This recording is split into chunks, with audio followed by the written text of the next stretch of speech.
हाँ जी, तो क्या हाल हैं दोस्तों आप सभी के? बहुत सारे बंदों के क्वेश्चन आते हैं कि पर्सनल रूम चाहिए, पर्सनल रूम कैसे होते हैं? बहुत सारी लड़कियाँ या कपल लोगों को मतलब अर्मेनिया में ये प्रॉब्लम आती है उनको पर्सनल रूम बहुत सारे कपल लोगों को ये दिक्कत आती है कि पर्सनल रूम लड़कियों को ख़ासकर क्योंकि सारी लड़कियाँ लड़कों के साथ एडजस्ट नहीं हो सकती और ये आप भी जानते हो, मैं भी जानता हूँ, कैसा माहौल है, बाहर आने के बाद लोग कैसी सोच रखते हैं। मैंने पहले भी मेरे रूम दिखाए हैं, जब मैं पहले-पहले आया था, कितने गंदे थे और कितने सारे बंदे रहते थे उन उसमें। तो फाइनली मैंने अपना रूम ले लिया खुद का, प्राइवेट। तो मैं सोचा आपको बताऊँ किस तरीके के होते हैं ऐसे पर्सनल फ्लैट जिसमें आप फैमिली के साथ भी रह सकते हो, आप दोस्तों के साथ भी रह सकते हो, आप अपनी गर्लफ्रेंड के साथ भी रह सकते हो अगर है तो। फिलहाल मैं तो अकेला ही रहता हूँ।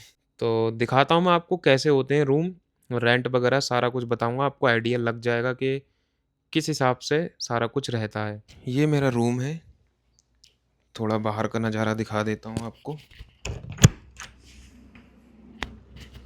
ये है कुछ इस तरीके का। आस-पास में कुछ भी नहीं है, ये हमारा ही सिंगल फ्लैट है। अब मैं आपको अंदर से दिखाता हूँ। से ये हम एंट्री करेंगे, ये तो बाथरूम हो गया।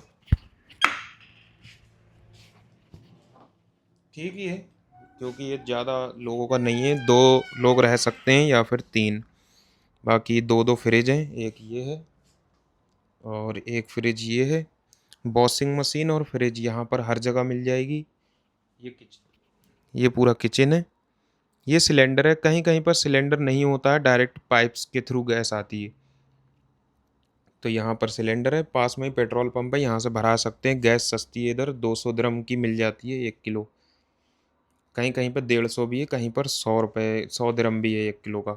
बाकी इसमें आप अपने बर्तन-वर्तन वगैरह रख सकते हो, जैसे ये 2 प्लेट रखी हैं, ये एक चूल्हा है। ये उस नज़रिए से देखो आप क्योंकि ये 3 बंदों से या 2 बंदों तक का है, ठीक है? चीज़ें छोटी हैं। ये 2 बेड वो पड़े हैं सोफ़े और ये डाइनिंग टेबल है। मतलब ये पूरी लॉबी है एक तरीके से। अब ये अंदर रूम है। ये रूम है, ये डबल बेड है और ये एक सिंगल बेड है, तो 3 लोग रह सकते हैं या फिर 2 लोग। अब एक बंदा उधर सो सकता है, अगर आप कपल हो आप इधर रह सकते हो, वरना अगर आपकी लड़ाई हो गई है आपस में तो दोनों इधर-उधर रह सकते हो। इसमें सामने हम अपने कपड़े रख सकते हैं और थोड़ा बहुत मैं आपको दिखाता हूँ व्यू वगैरह खिड़की से कैसा है।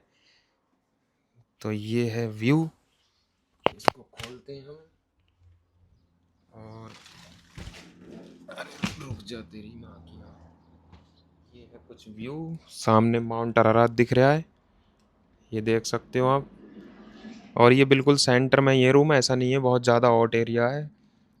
मौसम अभी अच्छा हो रहा है और सामने एक लेक भी है, यहाँ पर नहा सकते हैं जाके। मैं गया था कल तो बहुत ज़्यादा सॉल्टेड वाटर है, मतलब कि एकदम समुंदर जैसा पानी है, पूरा आँखों में चला गया। अगर आपने पी लिया तो बहुत ज़्यादा दिक्कत हो सकती है।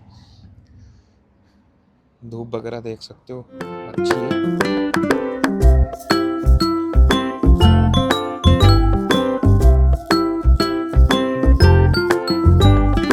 अभी बात करते हैं अपना रेंट वगैरह की या फिर अगर आप हॉस्टल में रहते हो तो किस तरीके से होता है सारा कुछ। हाँ, तो इसका रेंट है 1,00,000 दिरहम। हम 3 लोग रहेंगे इसमें। 1,00,000 दिरहम हमने जो दिया है मालिक को वो रेंट है। 20,000 दिरहम की ब्रोकर मनी देना पड़ी है क्योंकि इसमें पहले कोई दूसरा लड़का रहता था, वो खाली कर रहा था। हमने उसको बोला हमें दे दे, तो हमने उसको 20,000 दिरहम दे दिए। ये नॉर्मल है, वरना 50-50 हज़ार भी देना पड़ती है यहाँ ब्रोकर मनी। और बिजली, पानी और गैस, उसका रेंट भी हमारा ही होगा। मतलब टोटल अगर जोड़ा जाए तो 1,20 में ये हमें पड़ जाएगा, 1,20,000 दिरहम में। 1,00,000 का रेंट, 20,000 का बिजली, पानी, गैस मान के चलो 1 महीने का। तो 1,20 इंडिया के बनते हैं आपके वही 26 प्लस 30,000 से प्लस बैठेगा। तो 3 लोग अगर हम रहते हैं तो हमें 10-10 हज़ार रुपये आएगा एक बंदे पे इंडिया का। अब ये पर्सनल रूम है इसलिए ये थोड़ा एक्सपेंसिव है। अगर आप अलग रहते हो, जिसका मालिक कोई और होता है जो बंदे रखता है जैसे हॉस्टल टाइप, वो रूम भी ऐसे ही होते हैं पर एक-एक रूम में 5, 6, 7 बंदे, किचन पब्लिक होता है, टॉयलेट भी पब्लिक होगा, सारे लोग ही इस्तेमाल करेंगे उसको। तो आपके फ्रिज में से कभी हरी मिर्च चुर जाएगी, कभी दही कोई गैब कर देगा, वो सारी समस्याएँ होती हैं। उधर रेंट रहता है 30,000 दिरहम से 35,000 दिरहम। बिजली, पानी, लौड़ा लहसुन सब मालिक का, आपको सिर्फ़ 35 से 30,000 दिरहम देना है। बाकी वो क्या कर रहा है आपको लेना-देना नहीं है, आपका टाइम हुआ आप अपना रेंट पे कर सकते हो। ये बेनिफिट है बस अपने रूम में और हॉस्टल में रहने से। मैं हॉस्टलों में भी रहा हूँ, मैंने पर्सनल रूमों में भी रहा हूँ, मैंने बहुत सारे रूम यहाँ एक्सपीरियंस कर चुका हूँ। पर अब जो है मैं हॉस्टल में नहीं रह पाता हूँ क्योंकि मैं हूँ बहुत केयरलेस इंसान। सारी चीज़ें मेरी इधर-उधर पड़ी रहती हैं। जैसे ये सामान पड़ा है तो ये समझो अब कई दिन पड़ा रहेगा। कपड़े धो के डाले मैंने अगर वॉशिंग मशीन में तो पता ही नहीं मुझे कब निकालूँगा मैं, अगर कभी याद आ गया निकाल के सुखाने डाल दिए। और वो 2 दिन तक पड़े हैं, 3 दिन तक पड़े हैं, किसी ने बता दिया तो उठा के रख लिए, वरना तो याद ही नहीं है। कहीं पासपोर्ट पड़ा है, कहीं पैसे पड़े हैं, तो मैं इसलिए अब हॉस्टलों में नहीं रहना पसंद करता हूँ। मैंने इसलिए मैं अभी जहाँ से छोड़ के आया हूँ, मैं उधर कल शिफ्ट हुआ था। 5 लोग थे हम, 60,000 दिरहम मैंने रेंट दिया उधर 2 लोगों का, मेरे दोस्त का और मेरा। पर मुझे आज पर्सनल रूम मिल गया, मैं वो छोड़ के भाग ही आया। 60,000 मेरे वो दिरहम चले गए। यहाँ के मालिक बहुत ही मादरचोद हैं, रेंट ले लेते हैं और वापस नहीं करते हैं अगर आप 1 दिन बाद भी छोड़ रहे हो तो। पर मैंने जाने दिया होगा, चलता है इतना तो, क्योंकि अब मुझे इधर लॉन्ग टाइम स्टे करना है, तो मुझे ऐसा रूम चाहिए था। वरना मैं जहाँ पहले गया था अभी लास्ट जिस दिन आया था, उधर तो मेरा रेंट-वेंट भी नहीं जाता, वो मेरे दोस्त का ही था पूरा। ऐसे ही यहाँ पर इतने रूम हैं, मैं कहीं भी जाके रह सकता हूँ, जहाँ मुझे रेंट नहीं देना पड़ेगा।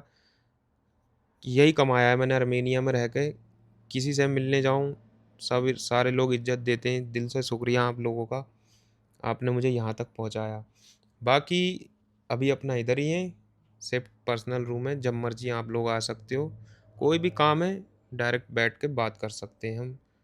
आप 24 घंटे कॉल करो, अजनबी अवेलेबल मिलेगा, क्योंकि मैं ज़्यादा लोगों के सामने बात नहीं कर सकता था ना पहले, इसलिए मैं कॉल नहीं उठाता था। कभी जब फ्री रहता था तभी रिप्लाई दे पाता था। तो डोंट वरी, बाकी चैनल को सब्सक्राइब कर दो, 10,000 करा दो जल्दी से, थोड़ा मोटिवेशन मिलेगा। मेरा बर्थडे आने वाला है 2-3 महीने के बाद, तो मैं सोच रहा हूँ 10,000 हो जाएँगे तो कुछ अब की बर्थडे मना लिया जाएगा, वरना तो पूरे 20-22 साल ऐसे ही निकाल दिए होश ही